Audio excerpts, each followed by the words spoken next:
She spoke as if she were describing the weather. Light, casual, her eyes flitting between her phone and the sushi arranged neatly on her plate. "My friends actually feel embarrassed when I bring you around," she said, her chopsticks hovering mid-air. The words pierced me more sharply than any argument ever could. I didn't answer. I didn't demand an explanation. I silently set my chopsticks down, folded the napkin beside my plate, and asked for the check. When it arrived, I paid my portion. Not out of pride, but out of deliberate calculation. That bill was the last thing we would ever share. We had been married for 5 years, and for most of that time, I truly believed in forever. Not the romanticized kind, but the one forged through compromise, quiet nights of whispered apologies and laughter shared after storms. I thought love was patient, constructed slowly, brick by brick. Later, I realized that some people's idea of forever is nothing more than a placeholder, waiting for someone flashier, richer, or more convenient to come along. She hadn't always been unkind. There were moments when she laughed at my disastrous cooking attempts, when she would rest her hand in mine during thunderstorms, whispering how safe and calm I made her feel.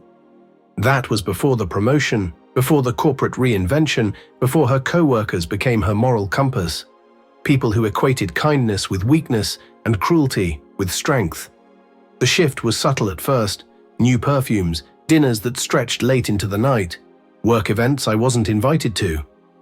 Then came the parties she claimed were just work, insisting I'd be bored if I attended.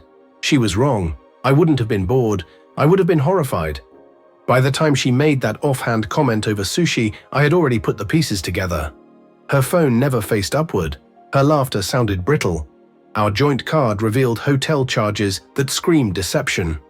Venmo payments to Colin W., labeled as lunch, were anything but discreet. I didn't confront her. Confrontation only gives people the chance to fabricate lies. I wanted the raw truth, precise and undeniable. Months passed as I quietly prepared. I transferred my savings into an account she didn't know existed. I saved every text, email, and receipt, and consulted a lawyer friend to draft the divorce papers. I selected the date with intention.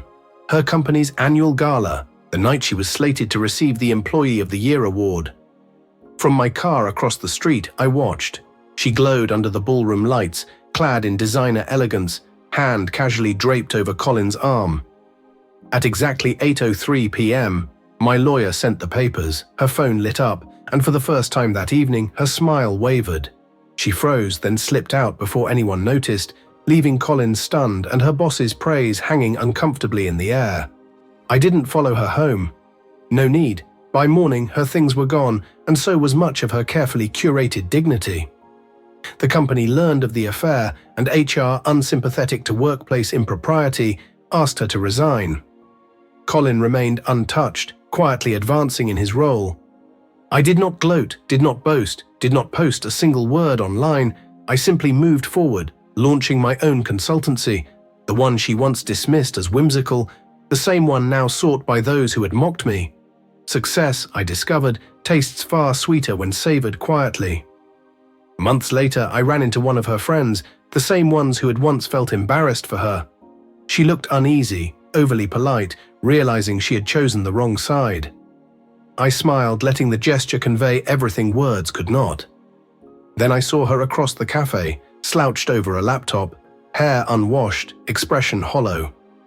Whether she noticed me and ignored me, or simply didn't see me, I'll never know. She was living with her sister, freelancing, posting motivational quotes about fresh starts. I sipped my coffee and left quietly, because some farewells are far more powerful in silence. Sometimes I replay that sushi night in my mind, the way she smirked, convinced she had outgrown me, certain I would remain passive as she dismantled what we had built together. She never understood that calm does not equal weakness. Calm is patience. Calm is strategy. It is allowing someone to choke themselves with their own misdeeds while you quietly rebuild a life that flourishes in the shadows. Her friends now see me in circles she once claimed, spaces filled with people who listen and value my words. They watch my name in magazines, on panels, in partnerships, and they look away with envy, not pity. I wonder if she remembers that night. The last time we ever shared sushi, The last time she saw me as beneath her. She will never admit it, but I know she understands. That night, she dined on arrogance, and I only paid for my half. Silence, patience, precision. These are the instruments of revenge that leave no spectacle, only the quiet, undeniable weight of a life rebuilt.